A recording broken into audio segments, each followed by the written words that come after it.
গভীর সমুদ্রের তলদেশে লুকিয়ে আছে এমন কিছু রহস্য যা আমাদের কল্পনারও বাইরে। এমন রহস্যের জগতে রয়েছে এমনই কিছু প্রাণী যাদের অনুভূতি বোঝা আমাদের পক্ষে প্রায় অসম্ভব।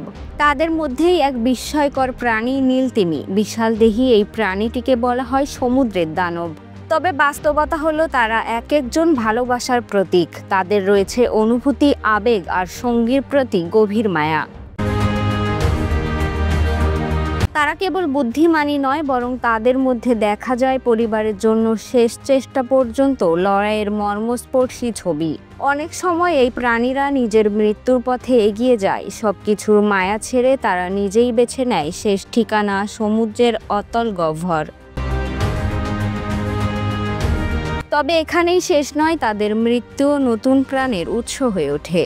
তিমি যখন মারা যায় তখন তার দেহটা হয়ে ওঠে হাজারো প্রাণীর খাদ্য। নতুন জীবনের অস্তিত্ব টিকিয়ে রাখে তাদের এই মৃত্যুর উপহার। এই হলো প্রকৃতির নিয়ম, এই হলো নীলতিমির না বলা গল্প। মৃত্যুতেও যারা অন্যের জীবনে আনে বেঁচে থাকার আশ্রয়।